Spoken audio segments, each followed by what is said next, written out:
Vous serez, mes chers compatriotes, dans quelques semaines, vous serez appelés aux urnes pour l'élection présidentielle.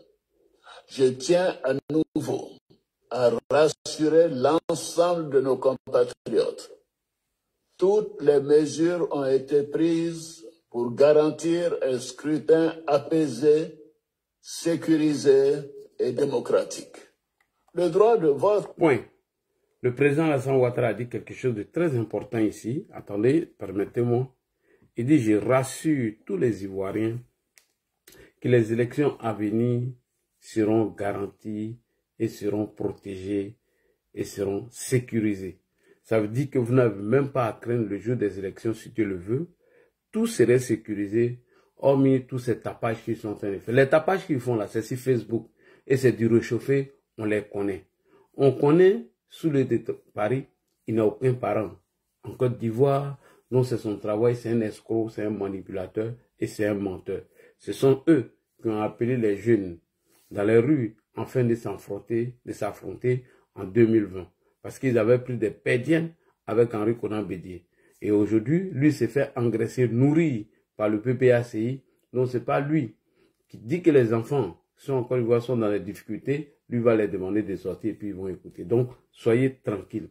Tous les Dagbashi vous attendez sur Facebook, ça et là. Vous avez vu, lorsque Damana Adia Picasso, M. Blaise Las, Ouah Justin et Samba David, avec Dia Oufoué, ont été convoqués à la préfecture de police. Vous avez vu les garçons là-bas? Ils étaient 12 personnes. Vous avez vu leur foule là, majorité là? Les 1 million de personnes qui vivaient même dans la rue pour venir faire le rapport de force. Est-ce que vous avez vu ça? Et on va revenir dessus pour leur dire qu'en 2000, c'est nous, militants du RDR, c'est nous, on est venus en renfort.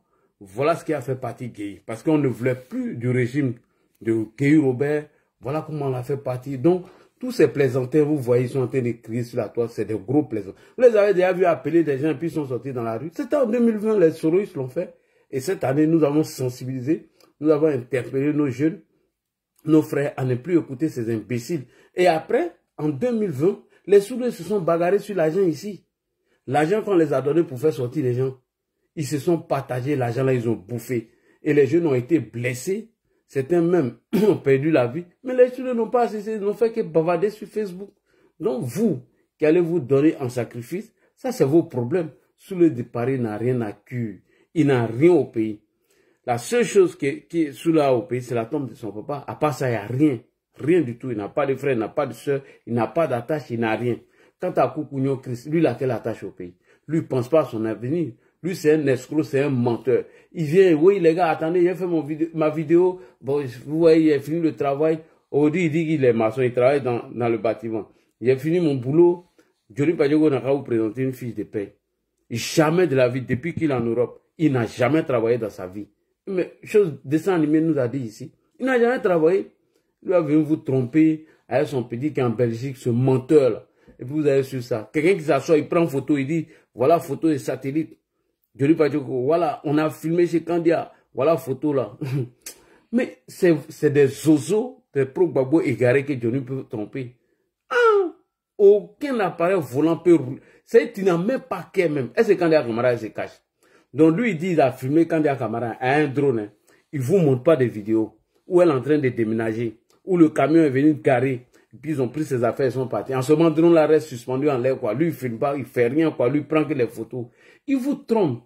Johnny, c'est un menteur. C'est Johnny qui a collé 2 vidéos ici pour dire qu'Emmanuel Macron aurait dit, entre guillemets, qu'il a condamné le 3e mandat du président Alassane Ouattara. On est venu faire la démonstration ici. Quelqu'un qui vous a dit que le bateau, le navire Zimrida avait déjà accosté depuis novembre 2024 en Côte d'Ivoire, alors que le navire n'a accosté qu'en janvier 2025. Un menteur comme ça. Et il dit que les victimes de Provo Kuala ont été indemnisées, c'est Alassane Ouattara qui a bouffé l'argent. Alors qu'Anaki Koubena est venu vous dire l'argent qu'ils ont touché. Voilà. Donc, c'est un menteur. C'est un manipulateur.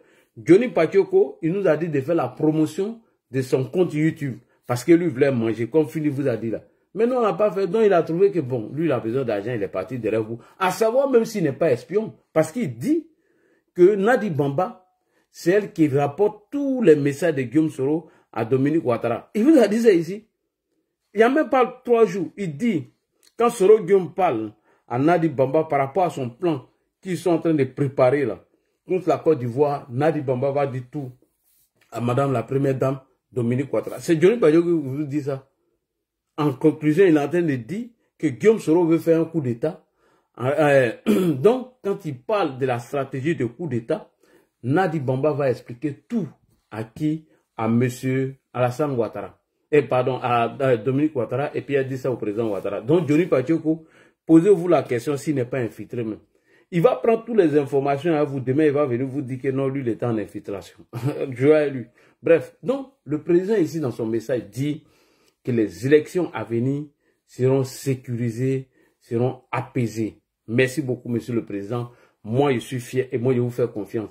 Et le 25 octobre 2025, nous allons appeler tous nos parents à aller voter massivement parce que tout serait sécurisé et à rien.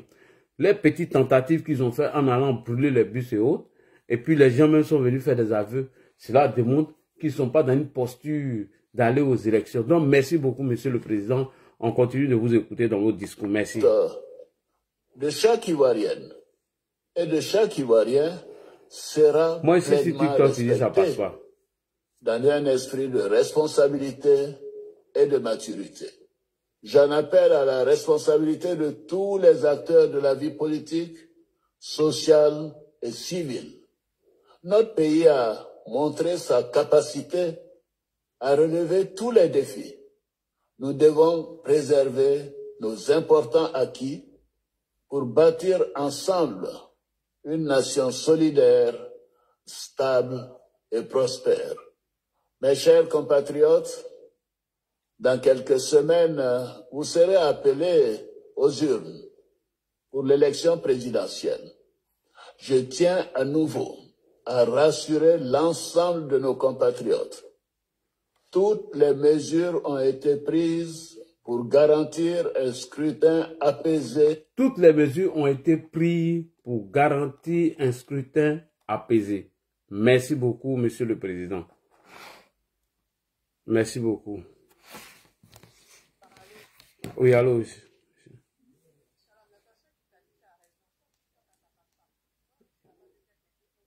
Oui, mais moi, je suis dessus. Peut-être que c'était le réglage, je viens de faire.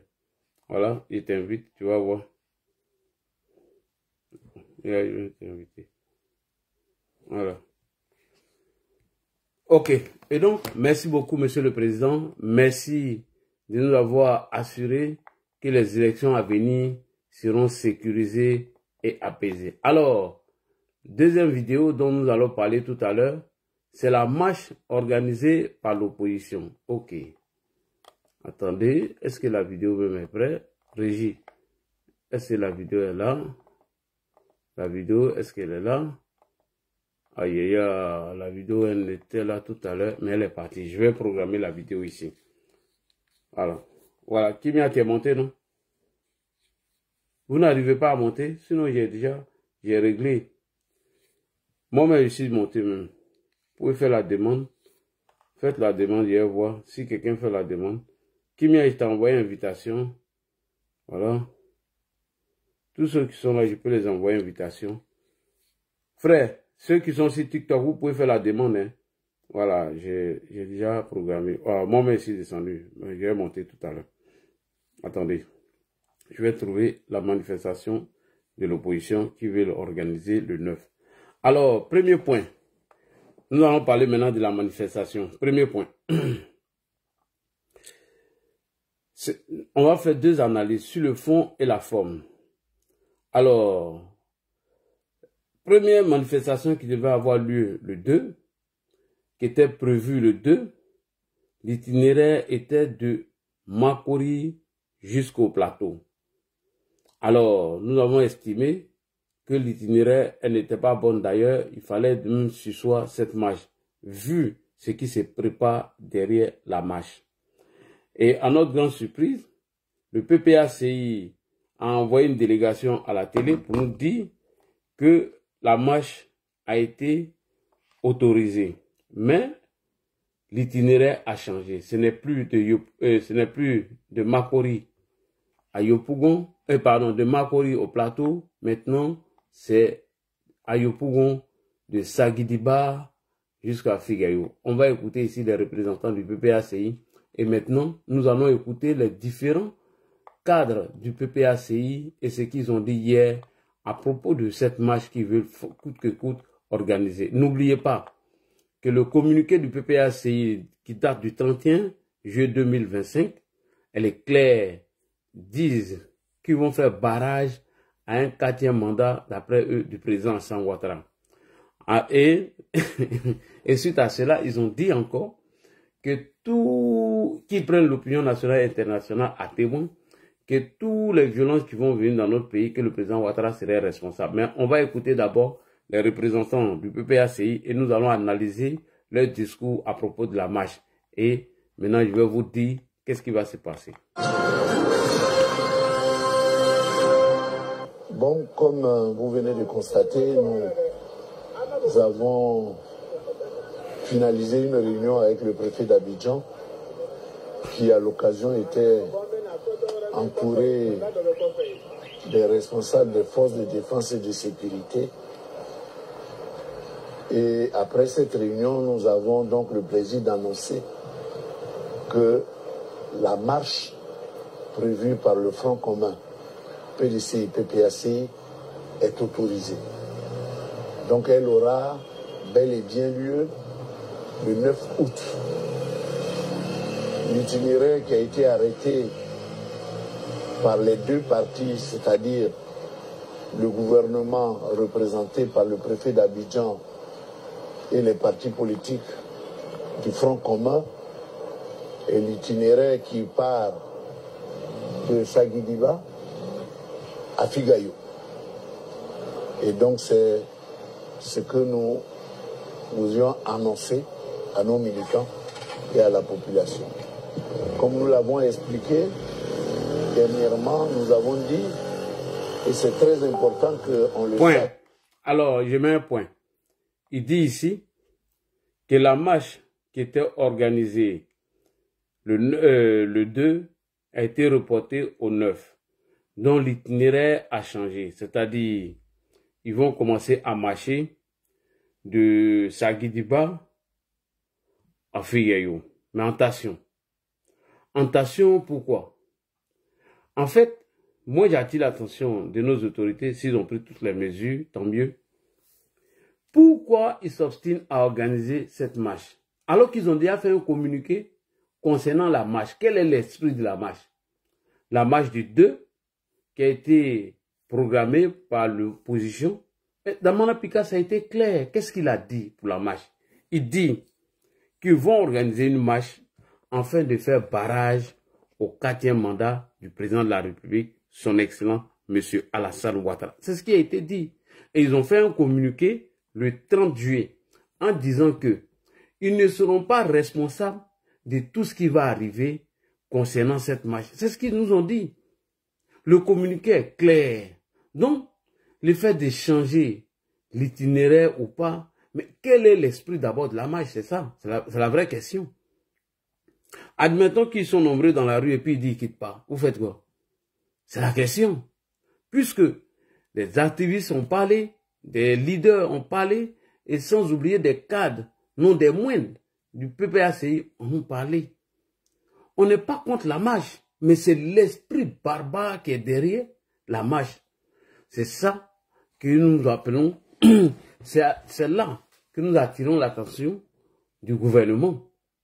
Parce que eux ne sont pas là pour aller contester soi-disant trucs.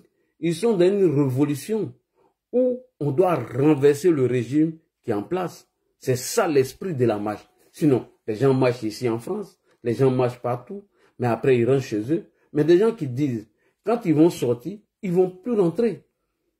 Et quand ils vont sortir, ils vont faire plein de dégâts et créer le rapport de force avec le gouvernement en place. Donc, si le gouvernement nous rassure qu'ils ont pris toutes les mesures afin d'éviter des débordements, il n'y a pas de problème. Sinon, on peut venir ici, dire des beaux discours devant le peuple, dire oui, voilà, nos marches, elles seraient pacifiques, nous serons pacifiques, il n'y aura pas de débordement. Mais et l'esprit qui est derrière la marche, c'est là que se pose la vraie question. J'ai pris l'exemple du communiqué du PPACI qui date du 31 juillet 2025, j'ai pris aussi la conférence de presse animée par Damana Dia Picasse, où il a dit que la manifestation qu'ils veulent organiser, c'est de faire barrage à un 4e mandat. Bon, attendez, comment on peut aller appeler des gens qui ont dit qu'ils ont faim, et que si les enfants ne vont pas à l'école, ils n'ont qu'à venir rentrer dans ce mouvement, et on les utilise pour faire un rapport de force avec le gouvernement en place. C'est là il y a la question. Et nous allons revenir sur les discours des uns et des autres pour attirer votre attention. Ce qui se dit sur les panels, ce qu'on dit en bas. Voilà. Donc, monsieur, le fait d'échanger l'itinéraire n'est plus la marche qui devait avoir lieu entre Makori et Cocody en passant par le pont du plateau jusqu'au palais, jusqu'à devant le palais présidentiel. L'itinéraire a changé. C'est de Sagidiba à Figayo. Il y a un peu de distance, hein. Parce que quand vous avez quitté Sagidiba, vous avez dépassé Yaoséi. Yaoséi 16e. 16e, lavage. Lavage, vous arrivez, bon, vous avez déjà dépassé Wakouboué. Vous arrivez vers Kenya. Kenya, maintenant vous êtes à Figayo. Tout peut arriver. Puisque vos petits voyous là se trouvent à partir de lavage jusqu'au Kenya. Tout peut arriver, hein. Voilà. Parce que ces gens n'ont pas bon esprit. Moi, je préfère vous avertir. Voici l'itinéraire qui est là. Voilà. De Sagidiba jusque... Ouais, il faut accepter ma demande. Maintenant, vous pouvez monter. Hein. Vous pouvez monter. Voilà, moi-même, j'ai fait la demande et je suis monté. Voilà. Donc, voilà un peu ce que j'aimerais dire sur l'itinéraire de la marche. De Sagidiba à chose, comme on appelle à Figayo. On va écouter le reste de la vidéo et puis je vais venir encore avec d'autres analyses et vous allez écouter les propos de leur leader. Et à la population. Comme nous l'avons expliqué, l'itinéraire qui a été arrêté par les deux partis, c'est-à-dire le gouvernement représenté par le préfet d'Abidjan et les partis politiques du Front commun, et l'itinéraire qui part de Sagidiba à Figayo. Et donc c'est ce que nous ayons annoncé à nos militants et à la population. Comme nous l'avons expliqué, dernièrement, nous avons dit, et c'est très important qu'on le sache, que la marche que nous faisons est une marche pour démontrer qu'une bonne partie de la population, la majorité des citoyens, souhaite. But. Voilà, je reviens puisque ça signale, partagez les gars, ça signale. Il dit le but de la marche, c'est de démontrer, comment on appelle, le rapport de force, afin que le gouvernement de Côte d'Ivoire ou le régime RHDP et l'opposition s'asseyent encore pour discuter. Alors qu'ils ont eu le dialogue politique, toutes les revendications de l'opposition aujourd'hui, tout est passé au peigne fin. Tout a été discuté. Maintenant, la question que nous posons, pourquoi ceux qui étaient inscrits dans CAPSI se sont radicalisés aujourd'hui pour aller former le Front commun avec M. Laurent Gbagbo en se mettant dans le mouvement Trop c'est trop qui est un mouvement insurrectionnel. Pendant que vous êtes à Cap Côte d'Ivoire, vous demandez un dialogue. Il y a eu la première rencontre. CAPCI, RHDP, chez Mme Simone Ivé. Hier, il y a eu la deuxième rencontre où ils sont en train de discuter. Vous refusez toutes ces discussions, vous allez créer un front commun qui est chapeauté et piloté par un maudit qui est assis là-bas, un désespéré qu'on appelle Guillaume Kibafori Soro, un enfant maudit de la République, un putschiste, un coup d'étaïste, un sanguinaire, un criminel, un rebelle qui a assassiné nos parents dans des conteneurs, un rebelle qui a vendu le combat des jeunes du Nord, un rebelle qui a pris le combat des jeunes du Nord pour aller vendre à Laurent Gbagbo et il a empoché beaucoup d'argent et Gbagbo l'a amnistié. Un rebelle qui a trompé ses parents du Nord, qui a menti à ses parents du Nord, qui menait un combat alors qu'il mangeait avec Gbagbo. Un rebelle qui, au lendemain du scrutin de 2010, est allé voir Gbagbo afin que Gbagbo le reconduise. Et lui, il allait voir Choy pour changer les résultats. Le fait que Gbagbo n'a pas répondu, c'est cela, il est revenu encore dans le camp d'Alassane Ouattara. Quelqu'un qui a tenté d'assassiner le président Alassane Ouattara en 2019-2020. Quelqu'un qui a appelé l'armée à renverser Alassane Ouattara, ce maudit que le Nord a vomi aujourd'hui, parce qu'il a pris leur combat pour aller donner à des bandits qui passent leur temps à insulter des gens qui s'est battus pour eux. Ce jeune homme-là. Donc, c'est lui qui chapeaute le mouvement Trop c'est trop. Et donc, vous pensez que nous, on est idiots et puis on est bêtes. Quand il dit ici que le but de la marche, c'est de créer un rapport de force afin que le gouvernement ou le régime RHDP vienne à la table de négociation. C'est pourquoi. Mais il faut créer le désordre pour qu'il y ait le rapport de force. Et c'est pourquoi ils ont fait sortir les bandits là pour créer la panique et la psychose. Donc le monsieur n'est pas clair dans son discours.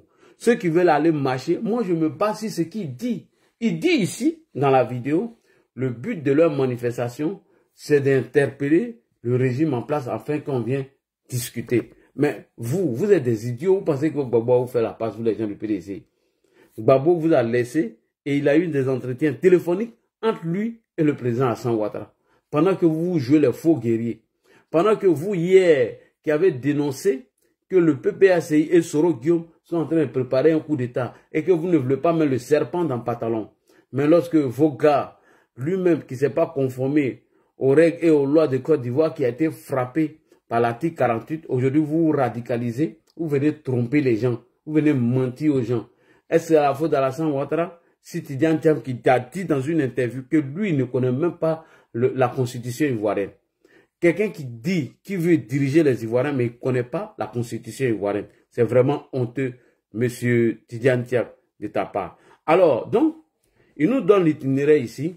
Le but de cette marche revient au communiqué du PPACI qui date du 31 juin, revient à la conférence de presse de Damana Adia Pikas, c'est de créer un rapport de force.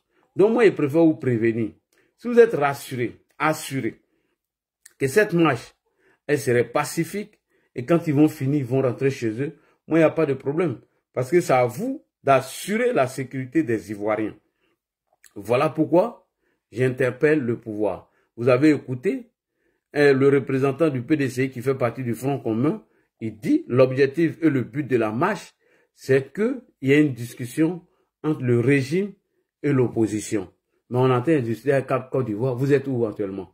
Je retourne encore pour que vous écoutez. On écoute encore. Que la marche que nous faisons, nous ayons annoncé à nos militants et à la population. Comme nous l'avons expliqué, dernièrement, nous avons dit, et c'est très important qu'on le sache, que la marche que nous faisons est une marche pour démontrer qu'une bonne partie de la population, sinon la majorité des Ivoiriens, souhaitent que le gouvernement et les partis politiques s'asseyent pour engager un dialogue politique franc. Oui, voici l'objectif de la marche. Hein. C'est de créer un rapport de force ou tenter même de vous renverser. Et lorsqu'ils vont vous renverser maintenant, tous les Guillaume Soro vont rentrer au pays, les voyous comme Johnny Pachoko, les Soulés de Paris, vont rentrer au pays. Soulé va aller manger, il va aller manger son alloco à 16 h pour nous narguer. Et donc voilà un peu l'esprit de cette marche. On continue. Qui permettrait d'aller à des élections apaisées dans notre pays. C'est le seul but de la marche. Donc elle sera pacifique. Elle sera coordonnée par nos agents de sécurité et nous allons tous, dans la joie, je dirais, vraiment de façon pacifique, sur la place, le tronçon qui nous a été réservé pour que nous puissions, à partir de là, parler à tous les militants et à toute la Côte d'Ivoire. Voilà ce que je pourrais dire à ce stade de nos travaux que nous avons eus avec donc, le préfet d'Abidjan. Alors, à la suite de mon collègue du PDCI, je voudrais confirmer l'accord que nous venons d'obtenir de la part du préfet pour la tenue de notre marche du 9 août. Donc la marche aura bel et bien lieu et elle se tiendra à Yopougon. C'est cette annonce. Voilà, donc ils sont dans une logique. logique insurrectionnelle, voilà, ils ne sont pas, c'est pas à 2 mois qu'il faut parler de négociations. Le pays n'est pas en crise. Le pays fonctionne. Le pays fonctionne. La démocratie n'est pas liée à des individus. Effectivement. Alors, c'est pas parce que M. X n'est pas candidat que, bon, ben, il n'y a pas de démocratie. Non. Et on remue le torchon rouge. Oui, on a vu la crise. Non, il faut arrêter. Qu'est-ce que nous, Ivoiriens, on n'a pas encore vu? Le PDC avait plus de 10 candidats en 2000. Aucun n'a été retenu. Ne parle même pas des autres du RD. Alors, est-ce que les gens ne sont pas allés voter? Alors, mais on veut nous ramener, non, faites attention, on veut la paix. Et bizarrement, des gens qui ont soutenu un régime fasciste, ils sont devenus des grands juristes. Non, on ne doit pas filmer des suspects. Bon, il y en a même qui ont parlé des tests d'ADN pour ceux qui ont cassé les puissants. Mais je dis, mais de quel pays les gens parlent? Est-ce que les opposants à Gbagbo avaient droit à la prison? La prison, c'était un luxe. Quand on dit que tu es un opposant à Gbagbo, on t'attrape pour t'envoyer en prison. Mais toi-même, tu ris. C'est eux qui parlent aujourd'hui. Je ne savais pas qu'eux, ils connaissaient ce qu'on appelle droit de l'homme. Je ne savais pas. Et honte vraiment à cette dame que tu as fait passer, cette bûcherie basée, qui a du mal quand même à maîtriser sa haine du président Ouattara. Voilà, qu'est-ce qu'elle représente? Qu'est-ce qu'elle représente? Et tu vas faire une interview à une télé dans un pays qui a une élection où le candidat le président est candidat pour la 8e fois consécutive. Et cette chaîne télé ne parle même pas des élections qui se passent au Cameroun. Alors, quels sont ces citoyens qui n'aiment le pays que lorsque c'est le candidat ou bien le politicien de leur choix qui est président? Et c'est grave. Tu as fait interview, parler de coup d'État dans ton pays, alors que eux, là, ils ont aussi une élection, mais ils n'en parlent pas. Bonsoir, Chomba. Est-ce que je peux parler et aller me coucher? Là, dis bonsoir. Bonsoir. Bonsoir, Kimia. Tu dis quoi? Je voulais parler et aller me coucher rapidement. Bonsoir à tous. On t'a appelé si tu dormais. Oui, c'est ça, je me suis endormie un peu. Tu es prioritaire. Maintenant, quand tu mets la caméra là c'est le style. Là, on entend bien quoi. Quand tu mets la caméra là. Tu vois son visage, pourquoi? Elle a sommeil, tu la mets, pourquoi? Elle n'a pas pourquoi. Elle n'a pas la caméra, c'est trop bon. C'est ta copine. Bonsoir à tous et à tous. Non, vraiment, la dimanche, je prends la nationalité de Boaké.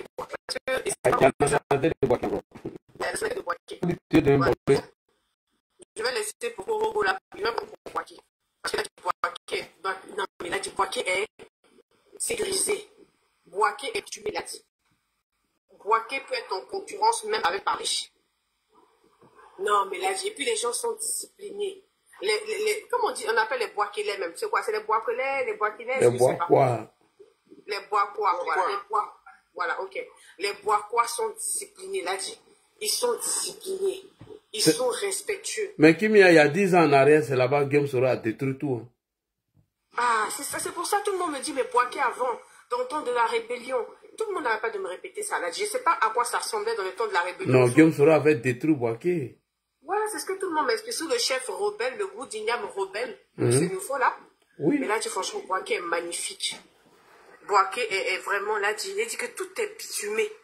Les gens sont civilisés. Les gens sont chocos. Ah, et puis, ils savent mettre l'ambiance. Et puis là, Boaké est prêt pour le RHDP, est prêt pour Ado. Ça, là, il n'y a pas de débat. Non, mais vraiment. Donc, s'il veut faire le coup d'état, on dit aux Boakois et les gens de Boaké de descendre à Abidjan. Il y avait même des gens de la...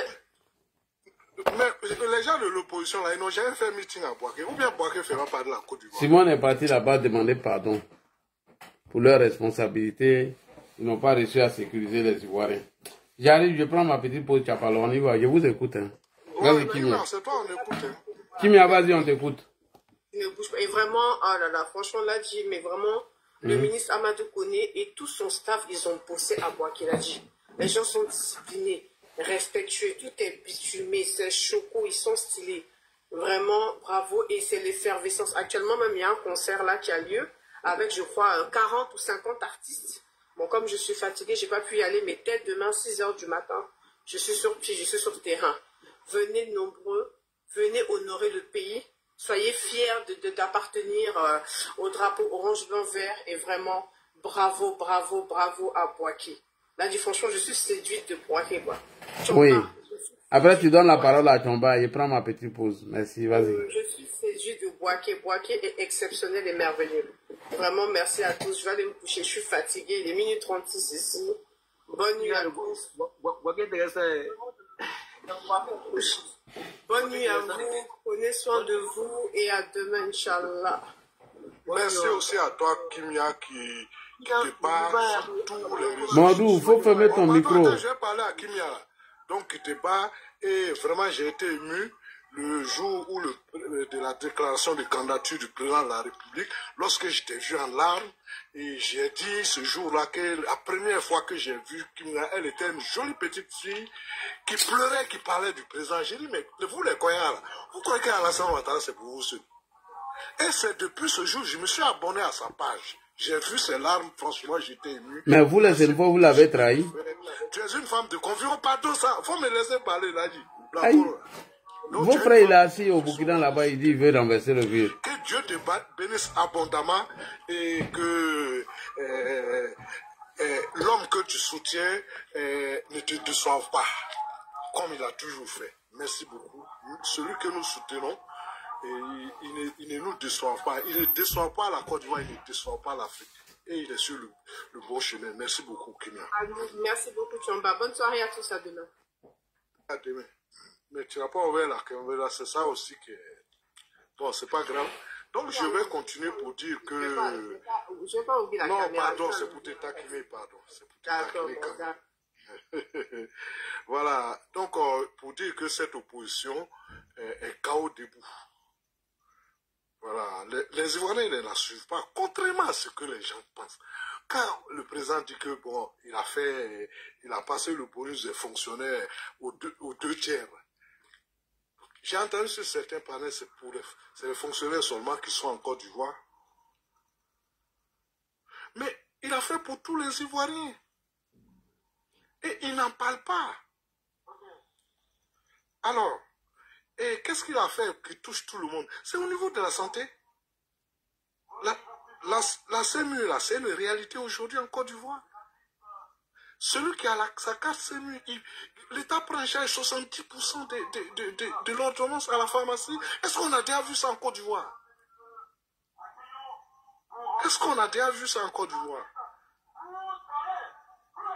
Je soutiens toujours que Alassane Ouattara reste le président qui a le plus de redistribuer la richesse nationale. La crise de 90, là, elle n'a pas commencé en 90. C'est au milieu des années 80. Moi qui vous parle, ma génération a connu ce qu'on appelle le bac probatoire. Pourquoi est-ce qu'on a envoyé le bac probatoire? Il n'y avait plus de classes. Il n'y avait plus de classes, il n'y avait plus de construction d'écoles.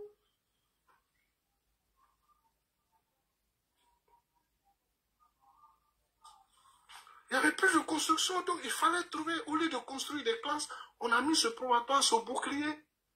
Il n'y avait qu'une seule université, alors que les Ghanéens étaient à plusieurs universités. Quand les gens venaient nous dire au Ghana, il y a tel nombre d'universités, c'est une réalité.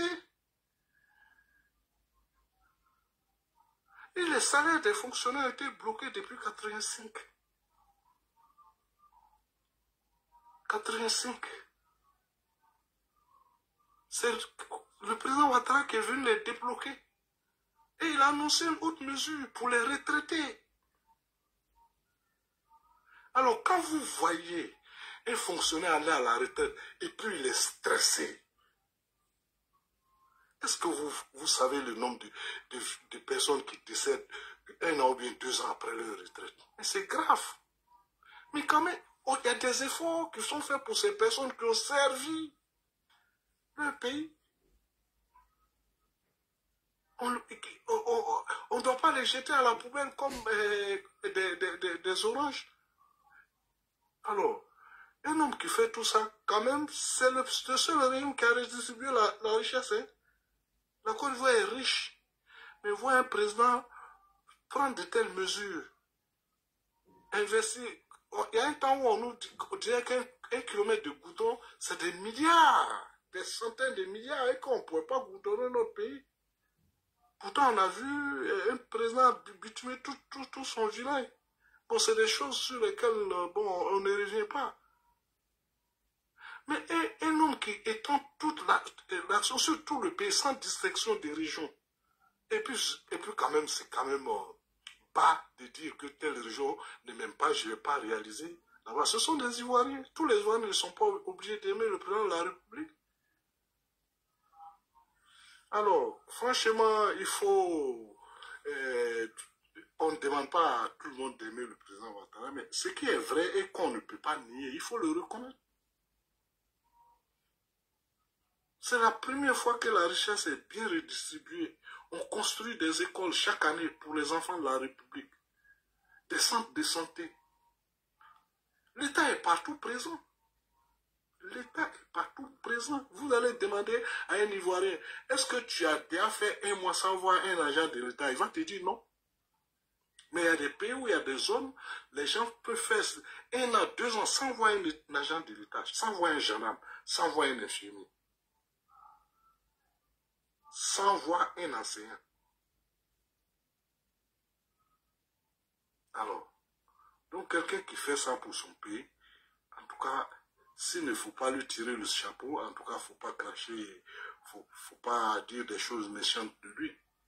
Même si politiquement on est opposé. Sinon, ce que l'opposition fait, bon ben, c'est antidémocratique. Parce qu'on a déjà vu des gens exclus d'élections et qui ont présenté d'autres candidats, aussi bien en France qu'ici chez nous en Afrique. Mais on lie la démocratie à un individu ou bien ça n'a rien de démocratique. Donc, il suffit que je crée un parti politique, je peux même créer un gang. Comme je suis un politicien, je pourrais aller me présenter à la présidentielle. Non. Qu'on arrête de remuer ce torchon rouge. La Côte d'Ivoire ne va pas brûler parce que M. Poirot n'est pas candidat. La Côte d'Ivoire ne va pas brûler parce que M. Thiam n'est pas candidat. Et qui a ramené M. Thiam dans le système?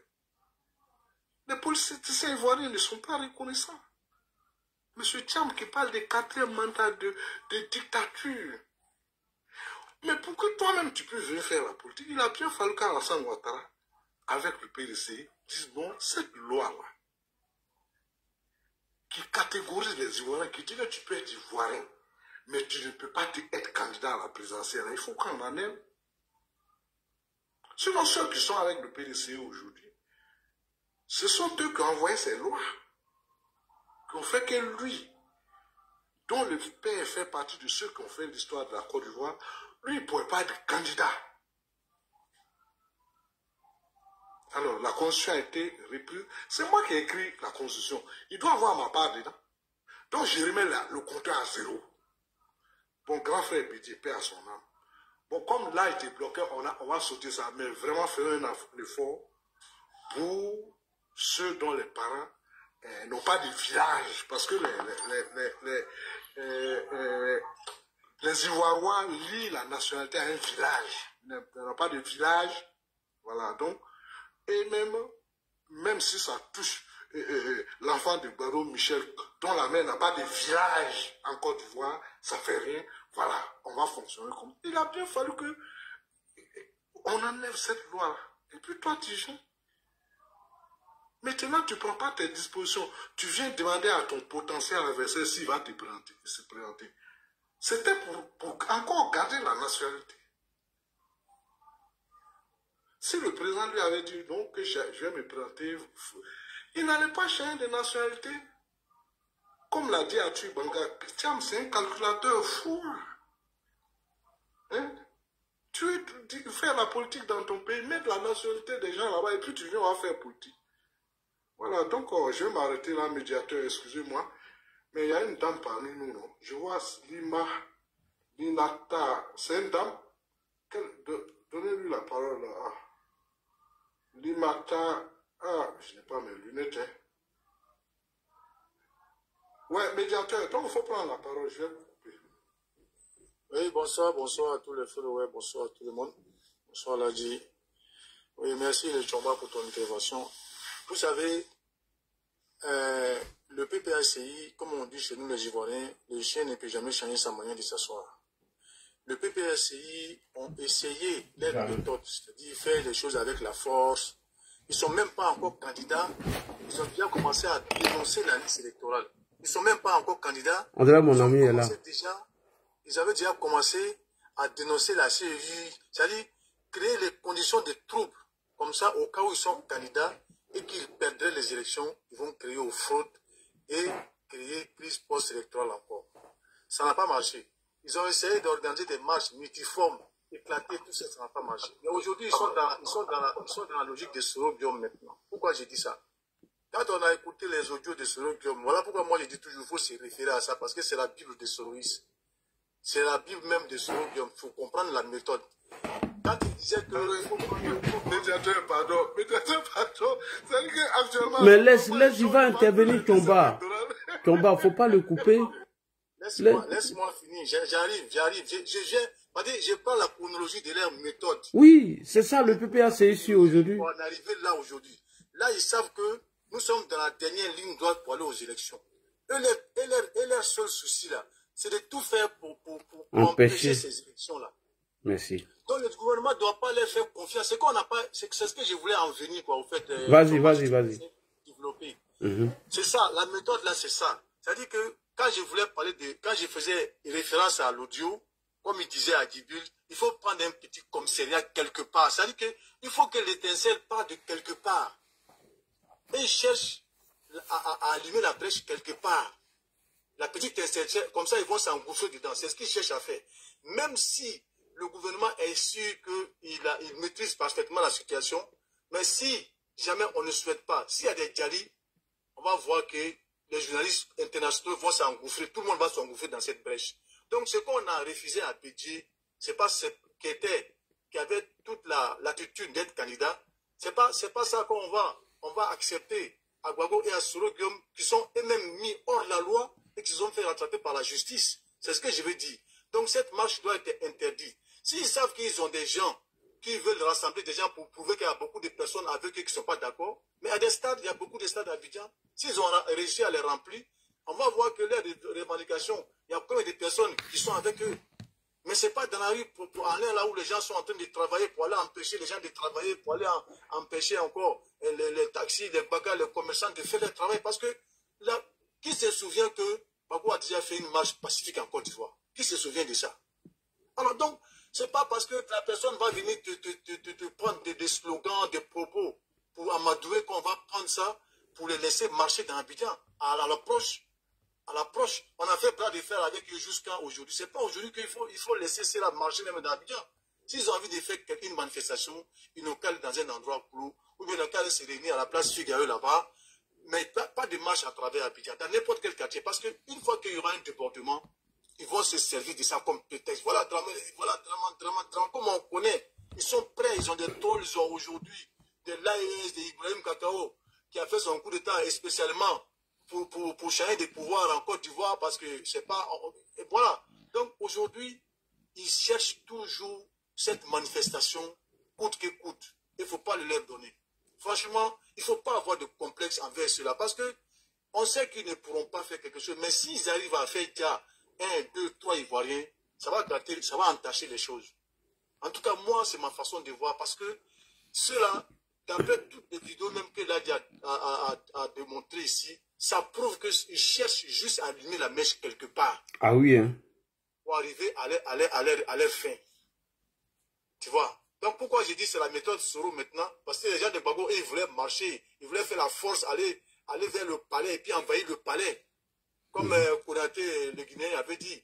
Aller marcher et puis aller terminer au plateau, envahir le plateau, courir dans tous les sens, saccager les choses, mais ça a été refusé. Mais même si c'est à Yopougon maintenant, qu'on expose que c'est loin des centres névralgiques des choses, mais les vies humaines comptent. Et les médias nous observent. Et n'attendent que cela pour s'engouffrer dans la pêche. Donc, bref, pour conclure sur ça, pour dire que cette marche ne doit pas être, ça doit pas être autorisé, ça doit être autorisé en forme de manifestation. S'ils veulent, ils peuvent prendre, je sais pas moi, ça MBP, comme ça, voilà, c'est un peu reculé de tout là-bas, c'est bien grand, il y a plus de 60 000 places, ils ont pu remplir ça. Là, on va savoir combien des Ivoiriens qui sont avec eux, nous-mêmes qui sommes au pouvoir. On a fait nos manifestations dans un endroit clos pour ne pas déranger la population. Mais pourquoi eux, on va les accepter, qu'eux, ils vont sortir dans Yopougon?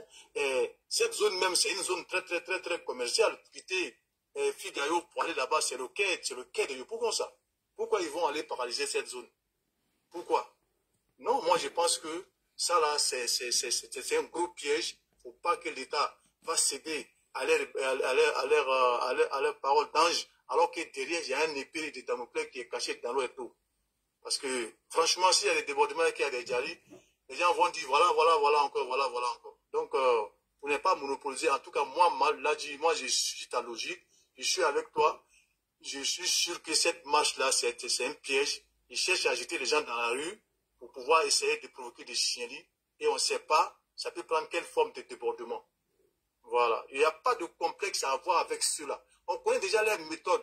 C'est des gens qui ont cherché à dire le président et qui s'en glorifient avec ça. Si tu n'avais pas pris échelle, tu allais voir. Ils ont dit ça combien de fois ici. Donc, quelqu'un même qui cherche à finir avec toi, s'il est en train de te blaguer avec bonbon, toi-même tu sais que c'est poison qui est caché dedans. C'est poison qui est caché dedans. Donc, c'est même pas la peine d'être complaisant avec ceux-là. On est déjà presque au terminus. Les élections sont presque là. Il faut se préparer. S'ils n'ont pas d'autres candidats, moi je pense que les partis politiques, c'est jamais un seul individu qui forme un parti politique. Il y a des secrétaires adjoints, il y a tout ça. Si Gbagbo Lula ne peut pas, Picasso est là, je ne sais pas moi, Kipré est là, Nadi Bamba est là. Il y a beaucoup de personnes, beaucoup de cadres. Dans notre idée même, ça fait combien de temps lui milite au PPAC, depuis FPI. Il n'est pas prêt aussi, il n'est pas présidentiable lui. Il n'est pas présidentiable. Alors, donc, qui nous excuse? Si ils veulent se cacher derrière la manipulation de Gbagbo parce qu'ils savent qu'ils ne peuvent pas gagner, alors que ce sont des dénonciations, des listes électorales qu'ils vont faire après les élections. Vous dites, ouais, on avait dit, on savait qu'il y avait des fraudes, on avait déjà dit avant. Voilà, il y a tel étranger dans la liste. C'est ce qui se prépare. Donc, Gbagbo ne serait pas dans la liste. Il n'a qu'à régler ses problèmes avec la justice. On n'influence pas la justice avec des marches. La justice, c'est un problème d'avocats et de juristes. Voilà, moi là, c'était ma contribution. Oui. Pour dire, voilà, pour terminer sur ça, pour dire que vraiment l'État ne devrait pas autoriser cette manifestation en marche, mais dans un endroit clos, ils n'ont qu'à aller se rassembler là-bas. Stade MBP fera l'affaire. Même stade Oufoué même doit être interdit parce que c'est là au plateau, c'est pas sûr que tout va bien se passer. Voilà. Ils disent que la marche va commencer à pourquoi ils vont aller au plateau. Ils vont pas, voilà, mais ils vont aller au plateau parce que le pont là est là maintenant. Le pont est là et c'est facile. Il y a un gars qui a dit qu'il ne faut pas zéro marche sur nos ponts. Ouais. Donc voilà un peu ma contribution. Je laisse la parole si Chomba veut réagir. Est-ce que quelqu'un maîtrise un peu TikTok? Il y a un gars ici, il m'a dit qu'il est bloqué. Quand il fait la demande, il est bloqué. Donc il n'arrive pas à débloquer. Kimia n'est pas là aussi. Ouais, bonsoir Ladi. Les channels de TikTok sont pas là. Hein? Ouais. Bonsoir. C'est le commando invisible. Il m'a dit qu'il est bloqué. Bonsoir. Attends, Fof. On va bloquer commando invisible. Oui, c'est ce que je cherche de faire ici, où je le prends sur Facebook. Fof, c'est pas à toi d'abord, faut attendre. Lima, la dame là, elle est là. Lima qui est en bas là. Je voulais qu'elle prenne la parole, mais elle n'a pas réagi. Lima, est-ce que Lima est là? On dit qu'il doit être en mode privé. Il dit qu'il y a quelque chose qui le bloque quand il veut faire la demande. Il n'a qu'à enlever, il faut enlever la visibilité. J'étais vu, S'il a suffisamment de followers. j'étais vu une seconde et ça disparaît. Il dit, il m'a vu une seconde, ça disparaît. Et j'ai t'envoyé le lien. Si je t'envoie le lien, tu cliques sur le lien. Le frère qui est en bas, je t'envoie le lien. Je t'envoie le lien ici. Tu cliques sur le lien. Il faut cliquer sur le lien que je viens t'envoyer là. Ça va t'envoyer directement sur le live. Commando invisible. Tu as vu le lien que je t'ai envoyé? Clique sur le lien, ça va t'envoyer directement sur le live. Il dit, il m'a vu passer tout de suite, il n'a pas pu prendre. Alors, Madame Lima, est-ce que Lima est là? Parce que moi, je ne le vois pas ici. Je ne vois pas où on l'a bloqué. Mais là, Commando invisible aussi, tu peux le faire interviewer par WhatsApp. C'est ce que j'ai dit là. J'ai dit, il n'a qu'à cliquer sur le lien que je l'ai envoyé. S'il clique sur le lien, il sort sur le direct. Maintenant, là, il peut monter. Moi, je ne sais pas. Je l'ai envoyé le lien. Si, dès qu'il clique sur le lien net, il va sortir sur le direct. On va aller avec Commando Fofana avant que Commando Invisible on trouve une solution. Bonsoir, bonsoir à tous les panélistes. Bonsoir. Là, concernant le match de 9 le samedi, là, moi, la match là, moi chez moi, la match là, elle est légitime. C'est une match bon, qui n'est pas bon. Ces gars là, ils ont de la mauvaise foi. Ces gars, ils n'aiment pas la fin maintenant. Ces gars, ils veulent forcément salir. Voilà, notre élection, saboter. Tu vois, ils savent que non, les mentors, ils n'ont pas sur la liste électorale. Là, tu l'as dit, tu l'as démontré, à plus que cette marche-là, c'est Soro qui est à la base de cette marche-là. Là, c'est vrai, moi, je crois à ça. Parce que quand j'attends dans la Picard parler de cette marche, quand j'attends dans le parler de cette marche, les propos qu'ils ont dit dans les conférences là, par rapport à cette marche-là, moi, vraiment, moi, j'aimerais qu'une autorité, le gouvernement, interdise cette marche. Voilà. Quand j'attends dans la Picard, je me dis que non, qu'ils ont 100 000 militants mobilisés, et c'est pour cela que non, que le pouvoir en place a refusé. Qu'ils prennent la VG et à la place de la République. Tu vois, moi, vraiment, moi, je suis pas content. Non, ils ont changé d'itinéraire. C'est ce qu'ils sont en train d'expliquer. Ils ont changé à la Figaro, ça l'a dit à la Figaro. Là, tu vois, ce gens-là, ils sont pas disciplinés. Ce gens-là, c'est les voyous. Ce gens-là, c'est les anciens miliciens. Voilà, ce gens-là, ils veulent forcément faire la zizanie dans le pays. Alors que quand on nous rassure la sécurité de ce match, voici ça déborder là. Je connais ceux-là. En plus, c'est du Congo. Il y a d'autres là, c'est les vagabonds, ils ne travaillent pas. Et puis, il y a d'autres là, c'est les microbes. Moi, c'est mélangé à eux. Et ils vont faire ils vont essayer de casser des bus et d'attaquer des voitures des gens. Je connais ceux-là, les esprits d'État.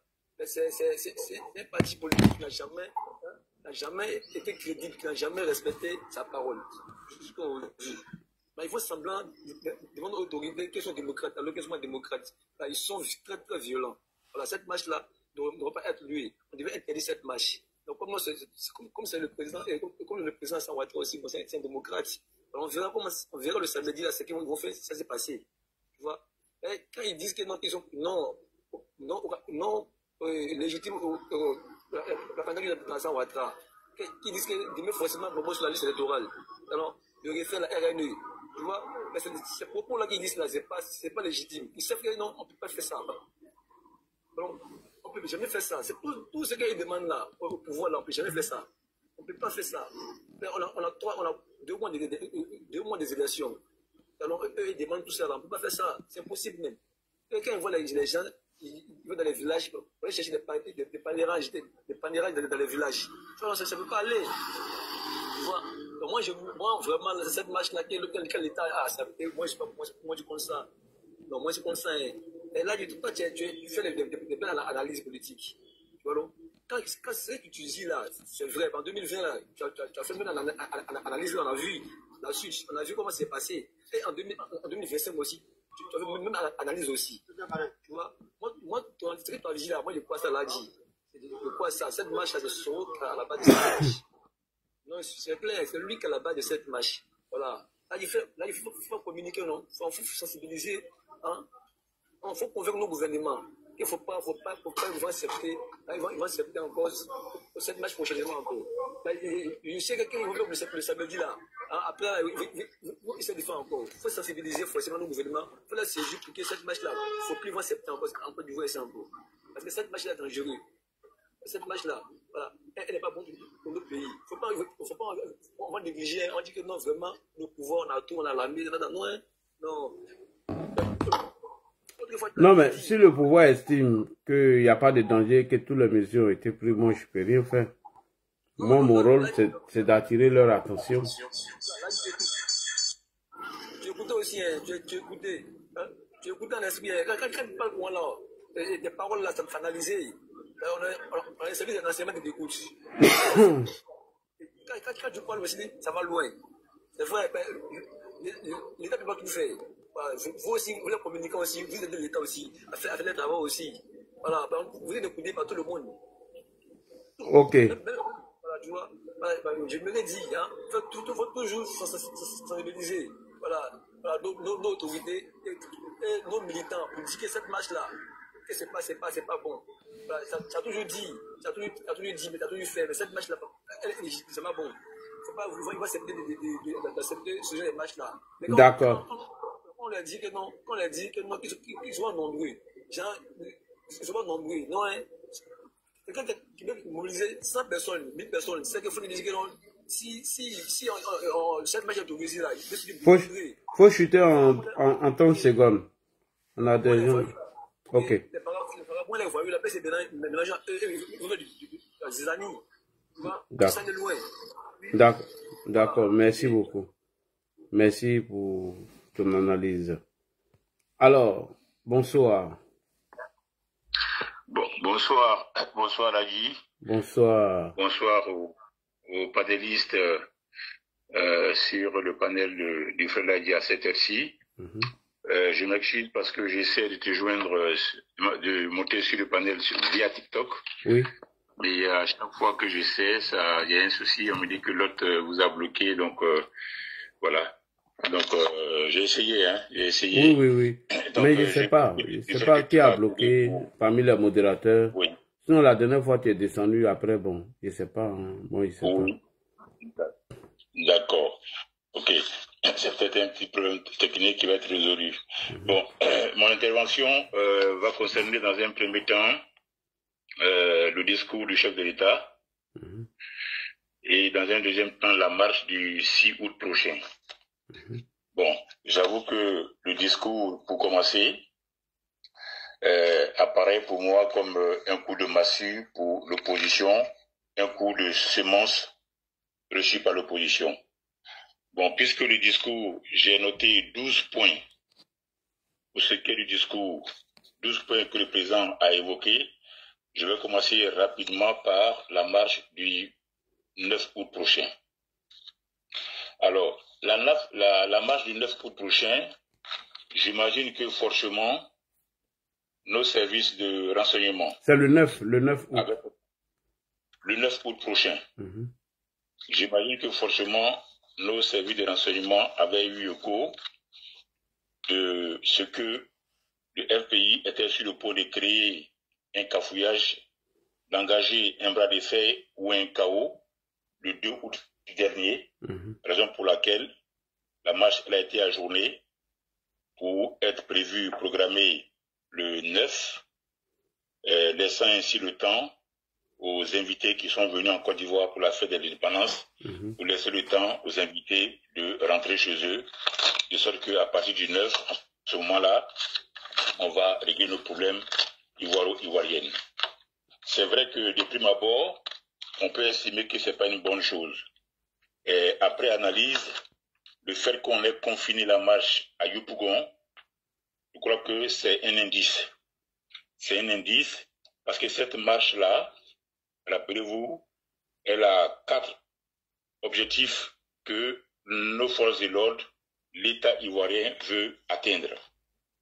Le premier objectif, cette marche-là va permettre à nos services de renseignement d'identifier, vous savez, cette brigade-là qui s'habille en veste noire, les lunettes noires, qui sont tout le temps autour des Gbagbo. Ces gens-là, il faut les identifier. Il faut savoir qu'est-ce qu'ils font, qu'est-ce qu'ils ne font pas, et jusqu'où ils peuvent aller. Parce que c'est vrai qu'à Dabo, on les a vus. À chaque fois que le PPACI fait une manifestation ou un meeting des Gbagbo, ils sont là. Mais au fond, est-ce une milice bis comme l'État l'a fait ici? Est-ce des ex-miliciens? Il faut permettre à ces gens-là de sortir le 9 août. Il faut les permettre de savoir qui ils sont en réalité. Et ça, faisons confiance en nos forces de l'ordre. Parce que c'est vrai, tant qu'ils sont dans l'obscurité, on aura du mal à les traquer. Faisons-les sortir et la marche est une aubaine. Qu'ils soient en veste, lunettes noires ou chemise blanche ou pas, mais ça sera l'occasion aussi de pouvoir identifier ces gens-là. Parce que Mussolini ou Hitler ou même Gbagbo à l'époque de Sorbona, les ex-miliciens, avaient des brigades comme ça. Et rappelez-vous, Pilcherik Baye, quand elle a créé sa société civile, elle a baptisé ses sections au nom des brigades. Or, qui dit brigade fait faire appel au passé sombre des partis fascistes où des gens étaient embrigadés, ils s'habillaient pareil et ils ne posaient pas que des actes positifs. À l'époque de la refondation, ils avaient des casquettes sur la tête, des casquettes vissées sur le front pour cacher les yeux, depuis la Fessie jusqu'au Sorbona, en passant par les miliciens. Aujourd'hui, ils viennent en chemise blanche, costume noir, lunettes noires. Il faut que nos RG identifient au moins les têtes pensantes de ces gens-là. Parce que depuis le début, moi personnellement, je les ai dans mon champ des milles. Je crains que ce soit une milice bis, mais une milice plus policée. On veut les faire passer pour des gardes du corps ou pour une garde rapprochée. Donc de un, l'intérêt de cette marche-là, c'est de permettre à ces gens-là de sortir de leur terreau, de leur cachette, pour savoir qui ils sont, est-ce qu'ils sont tous ivoiriens, qu'est-ce qu'ils font, pourquoi ils sont là.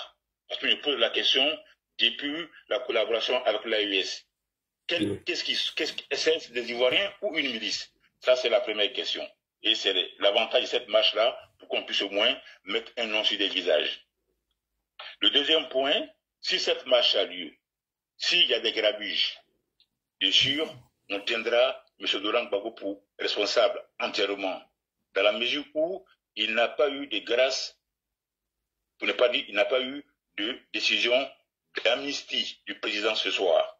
Donc on peut expliquer que si le 9, il y a des grabuges, c'est lui seul, au nom du fait qu'il n'a pas été amnistié, qui aurait décidé de tordre le bras au pouvoir ou d'engager une réponse ou un rapport de force. En ce moment-là, il est tenu pour responsable. S'il y a des grabuges. S'il n'y a pas de grabuges, et que la marche se passe de façon civilisée, du début à la fin, on peut estimer en ce moment-là que le PPACI a compris que le cheval Gbagbo était KO, et en ce moment-là, on peut comprendre que le PPACI a désormais décidé de suivre Dombello d'une façon ou d'une autre, en emboîtant la trompette, du moins, de la participation démocratique avec Dombello. Même si derrière Dombello, il y a l'AES, il y a Soroguium, il y a la Russie. Oui. Au lieu de faire donc la chaise vide, comme Gbagbo le préconise, si cette marche elle se passe comme il faut, sans grabuge, on peut estimer qu'il y a une bonne partie de l'AES, du PPACI, qui a désormais choisi de suivre Dombello. Donc ça, c'est le troisième point intéressant pour cette marche. Le quatrième point intéressant pour cette marche serait que cette marche sera un texte pour nos forces de l'ordre, que ce soit les policiers ou les gendarmes. En fait, ça sera un test pour juger de la stratégie du PPACI, de leur rassemblement de groupes, de leur mouvement de masse. Qu'est-ce qu'ils vont faire le 9 qu'ils risquent d'amplifier en octobre prochain. Donc, ça va être, on va dire, un essai pour nos forces de l'ordre. Comment les canaliser d'un bout à un autre, comment contrôler le mouvement, comment contrôler le déplacement. Parce que si on n'a pas cette occasion, c'est vrai que octobre prochain, ça risque d'être délicat. Il faut le mettre à l'œuvre. C'est comme un entraînement. On donne le ballon à l'adversaire, on s'assoit dans le gradin, on les laisse s'entraîner. Et en tant que coach adverse, on réussit maintenant à déceler dans leur entraînement leur stratégie pour le jeu de la finale. Donc, en utilisant cette marche-là, on va aussi déceler leur façon de se rassembler, de se déplacer, ou encore, plus ou moins, ceux qui peuvent venir d'une façon ou d'une autre, pas pour la marche, ou s'attaquer au bien. Et comment contrôler tout ça? Donc, ça sera aussi l'occasion de nos forces de l'ordre de tester leurs capacités de contrôle ou de surveillance d'un mouvement de groupe tel que le PPACI l'envisage le 9 prochain. Donc, pour résumer, pour moi, il y a 4 intérêts. On va identifier ceux qui sont des sortes de milices en veste noire, les lunettes noires, tout le temps autour de Gbagbo. Ceux-là, ça serait intéressant qu'ils sortent de leur trou, qu'on sache qui ils sont. S'ils sont les Ivoiriens, surtout ou pas. C'est important. De 2, en cas de grabuge, Gbagbo est tenu responsable, d'autant plus que le 6 août aujourd'hui, son nom n'est pas apparu nulle part, comme quoi le président lui aura accordé une amnistie. De 3, s'il n'y a pas de grabuge, on peut estimer que le PPACI aurait décidé de s'inscrire dans le jeu politique et démocratique pour octobre 2025. Quand bien même, je mets dos à dos Don Melo et Gbagbo. Le 4e point, donc ce sera aussi une occasion pour nos forces de l'ordre de tester les moyens dont ils disposent, leur réactivité, leur réaction par rapport à un mouvement de groupe, par rapport à la gestion des mouvements de groupe. Ceci dit, je constate que le président de la République reste le maître de jeu. Parce que si on voit un peu la chronologie de cette histoire, on est parti de l'affaire Alino Faso. J'avais défrayé la chronique.